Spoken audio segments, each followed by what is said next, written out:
Welcome back, dear friends, to our quiet sanctuary of time and stone. Tonight, we are traveling across the vast, shifting horizons of the Jordanian desert. We are searching for a city that was lost to the Western world for nearly 1,000 years, a place carved directly into the living, rose-red heart of the mountains. Imagine, if you will, the heat of the sun beginning to fade, the sky turning a deep, bruised purple, and the air cooling as the shadows of the canyons stretch out to greet you.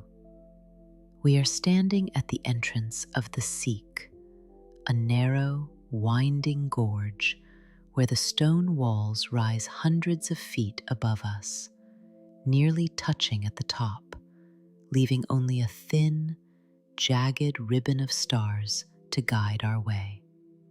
This is Petra, the Rose City. For centuries, it was the thriving capital of the Nabataeans, a mysterious and brilliant people who transformed a barren, waterless wilderness into a lush, architectural paradise. They were the masters of the desert, the gatekeepers of the Silk Road, and the artists of the stone. Before we enter, we must think of the man who brought this city back to our memory.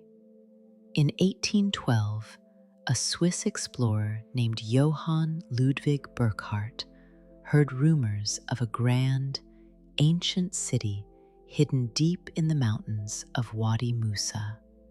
He knew that the local tribes were protective of the site, fearing that foreigners would steal the hidden treasures. So, Burckhardt disguised himself as a scholar from India, wearing traditional robes and claiming he wished to sacrifice a goat at the tomb of the prophet Aaron. It was only through this deception that he was led through the narrow Seek, becoming the first European in centuries to set eyes on the Treasury. Imagine his heart beating against his chest as the stone walls parted, revealing a civilization that had been reduced to a ghost story. Tonight, we follow in his footsteps, but without the fear and without the rush. As you settle into your deepest state of rest, listen to the wind whistling through the high, carved facades. Feel the ancient, grounded energy of the desert floor beneath your feet. Let us begin our meditation on the city beneath the sands. 1. The Guardians of the Seek, the art of the entrance. As we begin our walk through the Seek, the 1-mile-long canyon that leads into the heart of Petra, we must first understand the Nabataeans themselves. They did not begin as builders, but as nomads.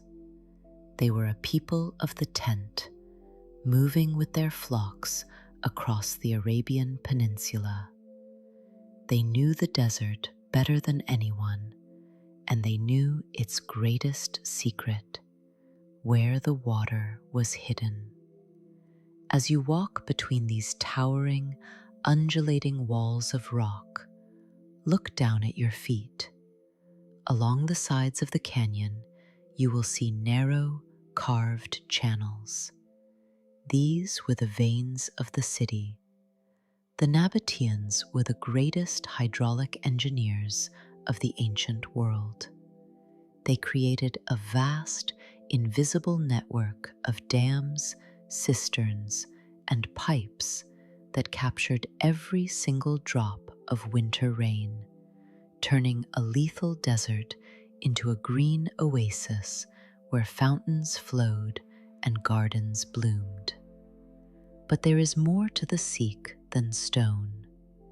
In the ancient days, this passage would have smelled of wealth. The Nabataeans grew rich on the incense root. They traded frankincense and myrrh, the aromatic resins harvested from stunted trees in southern Arabia. Imagine the heavy, sweet scent of smoke trailing from the caravans, mixing with the smell of wet stone and camel hair. The Sikh was a sensory experience, a transition from the harsh, blinding desert into a shaded, perfumed sanctuary. The Sikh itself is a work of natural sculpture, but the Nabataeans added their own touch. Occasionally, tucked into the corners of the rock, you will see betyls, simple, rectangular stones carved into the cliffside. These were their gods, the Dushara and Al-Uzza. These weren't grand, human-like statues, but abstract, grounding blocks of stone. They represent the Nabataean belief that the divine was found in the very substance of the mountain. They believed that Dushara, the lord of the mountain, was present in the red sandstone itself. Imagine the sound of your footsteps echoing against the high walls. The air is cool and smells of dry dust and ancient, weathered minerals. Every turn of the Sikh feels like a secret being revealed. You are being prepared, slowly, rhythmically, for the moment when the narrow gap opens and the world changes forever. 2. The Treasury, a masterpiece in the mist. The most iconic moment in any journey to Petra is the emergence from the darkness of the Sikh into the blinding, golden light of the plaza. And there, rising up like a dream carved from the earth, is the Khazne, or the Treasury. It is nearly 150 feet tall, and it is not built in the way we think of buildings. No stones were brought here, no mortar was used. Instead, the architects began at the very top of the mountain, carving downward into the cliff face, removing thousands of tons of rock to reveal this classical, Greek-inspired facade. Look at the details: the Corinthian columns, the elegant friezes of eagles and Amazons, and the central, circular tholos at the top. This is the art of the crossroads. The Nabataeans were a global people. They took the best of every culture they met: the symmetry of the Greeks, the grandeur of the Romans, the symbols of the Egyptians, and they wove them into a style that was uniquely their own. The color of the stone is a mystery in itself. It is not just red, it is a swirling pattern of rose, ochre, violet, and white, like a sunset captured in solid form. As you stand before the Treasury, imagine the thousands of travelers who arrived here after months in the desert, exhausted and thirsty, only to find this breathtaking, civilized, artistic miracle waiting for them. It was a statement of power and a statement of beauty. But why was it called the Treasury? Local legends said that a pharaoh hid his gold in the stone urn at the very top.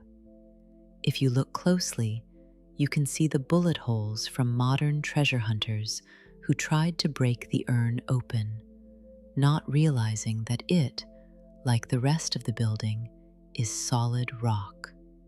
The real treasure of Petra was never gold.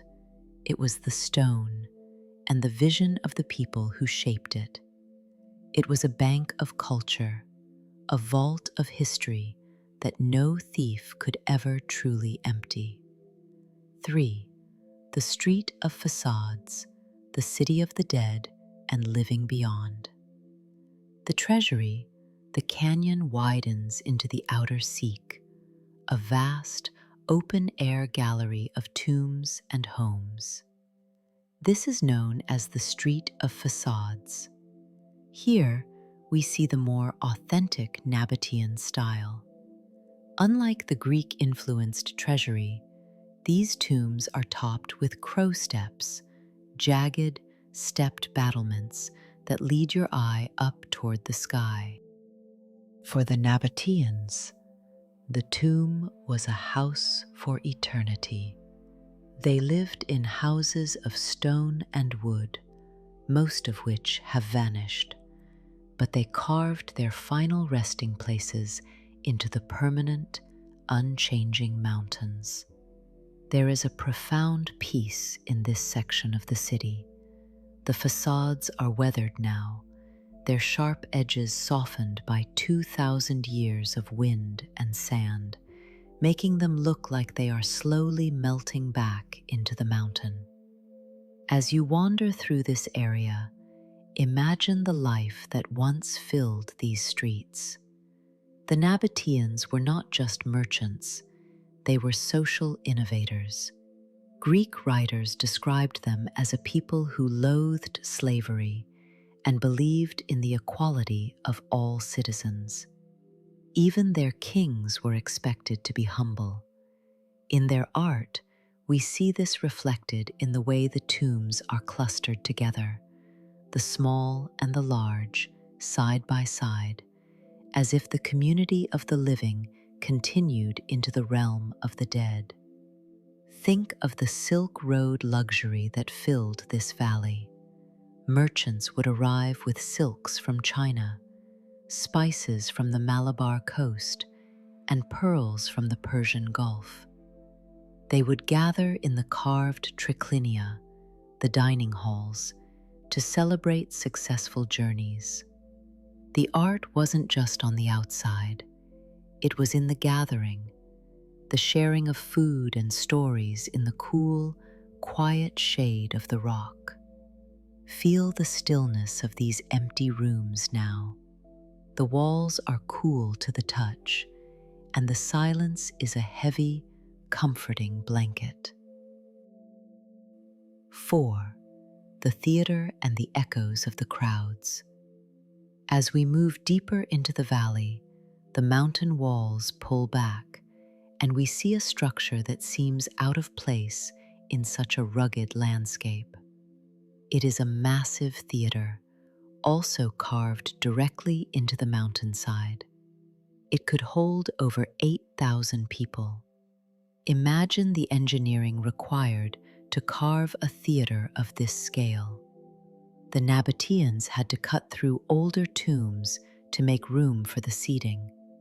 They were a people who prioritized the present and the future over the past. The theater was a place of entertainment, but also of political assembly. The acoustics are perfect. Even today, a whisper on the stage can be heard at the very top row of the stone benches. As you stand in the center of the theater, imagine the sound of thousands of voices, the cheering, the music of lyres and flutes, the vibrant colors of dyed silk robes. The Nabataeans weren't just survivors. They were a people who celebrated life with gusto. They loved spectacles. They loved the arts. The theater is a reminder that even in the middle of a desert, humanity needs to gather, to laugh, and to be moved by a story. 5.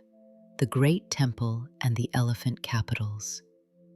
We move now to the center of the city, where the ground levels out into a grand, paved, colonnaded street. Here, we find the Great Temple, a massive complex that covers over 7,000 square meters. While the tombs were carved into the cliffs, this was a freestanding structure, a triumph of urban planning. Inside the Great Temple, archaeologists found something truly unique: the elephant-headed capitals. On top of the massive columns, instead of the traditional Greek acanthus leaves, the Nabataeans carved the heads of elephants. This is a juicy piece of history because elephants are not native to Jordan. It shows the incredible reach of their trade networks. They had seen these magnificent creatures in India or Africa, and they brought that image back to their desert home to show off their worldly knowledge. It was the ancient version of a status symbol, a way of saying, "We have traveled to the ends of the earth, and we have brought its wonders back to the stone." Imagine the colors that once decorated this temple. We see bare stone today, but in the year 100 AD, these walls were covered in bright, painted plaster, deep reds, vibrant blues, and shimmering golds. The floors were laid with intricate mosaics of geometric patterns and scenes from nature. The Nabataeans loved color, they loved life, and they loved to show that they could thrive in the most hostile environment on earth. As you stand in the ruins of the great temple, think of the ambition it took to build a marble and gold city in a place where, originally, there was nothing but sand and scorpions. 6. The Royal Tombs, a palace in the cliff. As we look back up toward the eastern cliffs, we see a row of monumental structures that dwarf almost everything else in the city. These are the royal tombs: the urn tomb, the silk tomb, the Corinthian tomb, and the palace tomb. The silk tomb is particularly beautiful, not for its size, but for its color. The natural veins of the sandstone create a swirling pattern of red, yellow, and gray, looking like a bolt of silk has been draped over the rock. The palace tomb, on the other hand, is a massive 5-story facade that mimics the design of a Roman palace. It is so large that the top floors had to be built with stone blocks because the mountain wasn't high enough to contain the whole carving. These tombs were likely the resting places of the Nabataean kings, such as Aretas IV, who reigned during the city's golden age. They were built to be seen from every corner of the valley. They were a constant reminder of the dynasty that had turned the desert into a kingdom. Imagine the royal processions that climbed the ramps to these tombs, the incense burning, the songs of the mourners echoing across the canyon. There is a sense of immense, quiet pride in these structures. They are the climax of Nabataean art, a moment where the mountain and the palace become one. 7. Daily life, the art of survival. Let us pause for a moment and imagine the people who walked these streets daily. A Nabataean citizen was a person of immense ingenuity. Their houses, many of which were built in front of small caves, were masterpieces of climate control. The thick stone kept the heat of the day at bay, and the warmth of the earth provided comfort during the freezing desert nights. Their pottery was world-renowned. Nabataean eggshell pottery is some of the thinnest and finest ever made, often painted with delicate leaf and flower motifs. It was so light that it felt like holding a whisper. This was the art of a refined people, a people who valued beauty in their domestic lives just as much as in their monumental architecture. In the marketplace, you would hear the clinking of coins, the silver Nabataean drachma. You would see women wearing jewelry of gold, carnelian, and lapis lazuli. The city was alive with color. It was not a somber, gray ruin, but a vibrant, shouting city of life. They were a people who understood that to live in the desert, one must be as flexible as a palm tree and as strong as the mountain. They also had a deep love for the vine.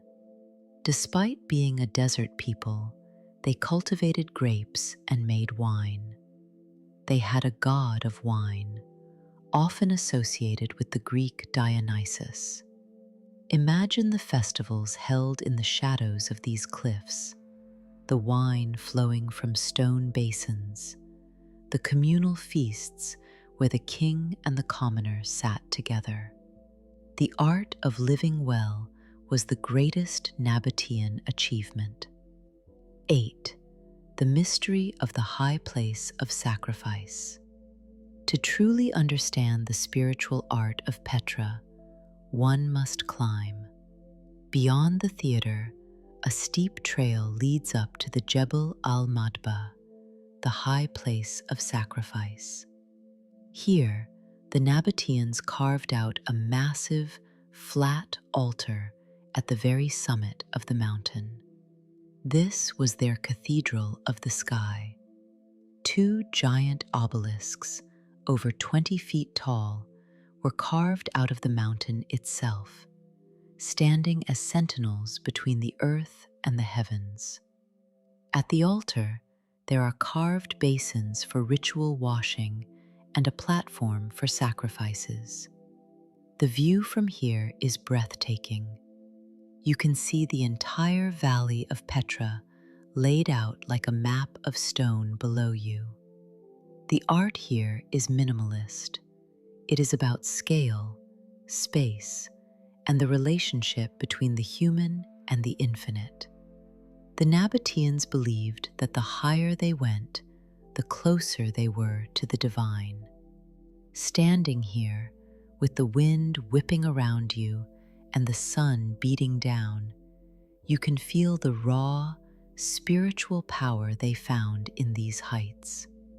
It was a place of clarity, a place where the noise of the city disappeared, leaving only the mountain and the spirit. 9. The monastery, the high altar of the sky. To reach our final stop, we must leave the city center and begin another long, winding climb. 800 steps, carved directly into the mountain, lead us up and up into the high, jagged peaks that surround the valley. The air grows thinner, the wind grows stronger, and the view of the desert below becomes a vast, shimmering tapestry of red and gold. And then, at the very top, we find the Ad-Dir, or the monastery. It is even larger than the Treasury, broader, more massive, and more imposing. It sits in a high, lonely plaza, its yellow sandstone facade glowing with an almost supernatural light in the late afternoon sun. It is a masterpiece of balance and scale. The doorway alone is 30 feet high, making any human who stands before it feel like a tiny, temporary speck of dust. The monastery was likely a cultic site, perhaps dedicated to the deified king Obodas. There is no elaborate carving here, no statues or friezes. Instead, it is a study in pure architectural form. It is the art of the mountain made manifest. Behind the monastery, there are viewpoints that look out over the Wadi Araba, toward the distant mountains of Israel and the shimmering heat of the Negev.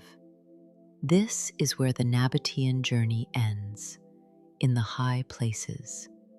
They began as nomads following the stars, and they ended as the masters of the stone, building cathedrals in the sky.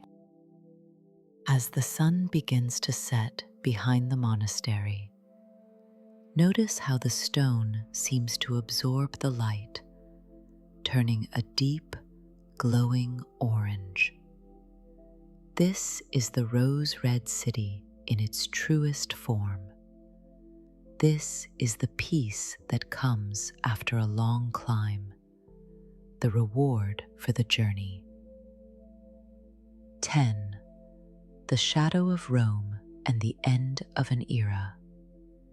In the year 106 AD, the Roman Emperor Trajan annexed the Nabataean kingdom. The city did not fall in a great war, but through a gradual absorption.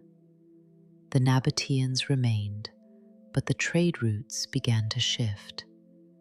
The Romans built their own roads, bypasses that avoided the difficult desert mountain passes. Slowly, the wealth that had built the treasury and the monastery began to dry up. Then, in the year 363 AD, a massive earthquake shattered the city. The great water channels, the veins of the city, were broken. The fountains stopped flowing. The gardens withered. The people stayed for a few more centuries, converting the grand tombs into Christian churches. But by the time of the Islamic expansion in the 7th century, the city was a shadow of its former self. It was eventually abandoned to the nomadic Bedouin tribes who lived in the caves and kept the city's location a secret for nearly 1,000 years. Petra became a ghost, a legend, a whisper in the desert wind. 11. The legacy of the rose-red city. One of the greatest mysteries of Petra is not how it was built, but how it was lost. It reminds us that even the greatest civilizations are fragile. We are only visitors in this stone world. But while the people vanished, their art remained. The mountains did not forget. When Burckhardt found it in 1812, he wasn't discovering something new. He was simply waking it up. Petra is a testament to the fact that beauty is resilient. The wind and the sand have weathered the stone, but they have not erased the vision of the people who saw a city inside a mountain. Today, we walk these paths as pilgrims of beauty. We see the mastery of water, the mastery of stone, and the mastery of the human spirit. Petra tells us that even in the most hostile environment, humanity can create something that lasts for eternity. It is a story of hope, written in the colors of the sunset. And so, we begin our long walk back, down the 800 steps, past the royal tombs, through the colonnaded street, and back into the narrow, comforting embrace of the Sikh. The stars are out now, brilliant and cold, the same stars that guided the Nabataean caravans 2,000 years ago. The Sikh feels different in the dark. It is a place of shadows and echoes. You can almost hear the soft padding of camel feet and the low murmur of ancient voices. You are walking through history. You are walking through a dream made of sandstone. Petra reminds us that beauty is not found in spite of the desert, but because of it. It is a story of resilience, of ingenuity, and of the profound human need to leave a mark upon the earth. The Nabataeans are gone, their empire absorbed by Rome and then slowly forgotten by the world. But their art remains. It is etched into the very bones of the mountains. As you prepare for sleep tonight, imagine yourself as a traveler in those ancient times. You have found your way to the city beneath the sands. You are safe, you are hydrated, and you are surrounded by the most beautiful stone in the world. Feel the weight of the mountain protecting you. Let your thoughts become as still and as permanent as the sandstone facades. May your dreams be as vast as the desert and as rich as the colors of the Rose City. You are a part of a long history of seekers and builders.